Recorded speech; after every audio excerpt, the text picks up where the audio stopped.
পরগনার বসিরহাট মহকুমার দুলদুলি গ্রাম পঞ্চায়েতের পুরাতন সাহেবখালী এলাকা দিয়ে বয়ে চলেছে কালিন্দী নদী। নদীর পাশ সংলগ্ন এলাকায় গড়ে উঠেছে জনপদ, কিন্তু এলাকার একমাত্র রাস্তাটি দিয়ে চলাচল করাই দায়। গ্রামবাসীদের অভিযোগ, দীর্ঘদিন ধরে রাস্তার কোনো রক্ষণাবেক্ষণ হয়নি। খারাপ রাস্তার কারণে নিত্যদিনই ঘটছে দুর্ঘটনা।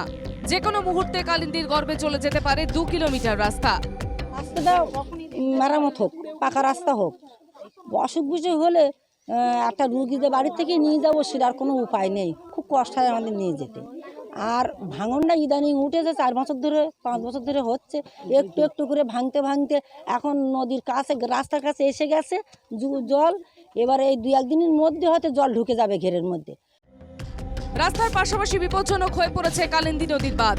এলাকার মানুষের অভিযোগ, যে কোনো মুহূর্তে ওই বাঁধ ভেঙে ডুববে গ্রাম। প্রশাসন ও জনপ্রতিনিধিদের বারবার জানিয়েও হয়নি সুরক্ষা। নিজেদের দাবি পূরণ না হলে এবার ভোট বয়কটের হুমকি দিলেন পুরাতন সাহেবখালীর বাসিন্দারা। তারপরে ছিল সুমতিতে সমরেশ মণ্ডল ছিল 5 বছর, আমাদের কোনো রাস্তা তৈরি করিনি। তারপরে এবারে হচ্ছে গিয়ে মহাবীর ছিল, মহাবীর কালকে আমাদের ভাঙনে আসার কথা ছিল, সে মহাবীর আসেনি কেন? আর মহাবীরটা কোথায়? সে মহাবীর, আমাদের দাবি হচ্ছে গিয়ে ভাঙন রক্ষা করতে চাই। আগে ভাঙন চাই, তারপরে আমার রাস্তা হবে পরে, তারপরে আমরা ভোট দেবো না। আজ 18 বছর জল নিয়ে ভোগ করছি, আগে আইলা হয়েছে তাই।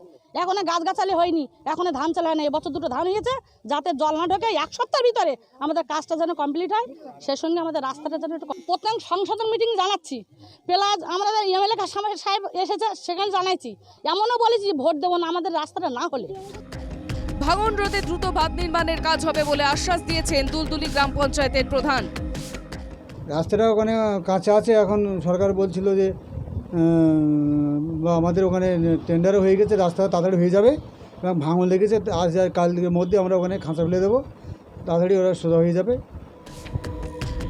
পঞ্চায়েত প্রধানের আশ্বাসেও ক্ষোভ মেটেনি পুরাতন সাহেবখালীর বাসিন্দাদের। তাদের সাফ কথা, আগে রাস্তা হোক, বাঁধ হোক, তবে ভোট। জনপ্রতিনিধিদের মিষ্টি কথায় আর তারা ভুলছেন না। বসিরহাট থেকে সঞ্জীব সরকারের রিপোর্ট, NKTV বাংলা।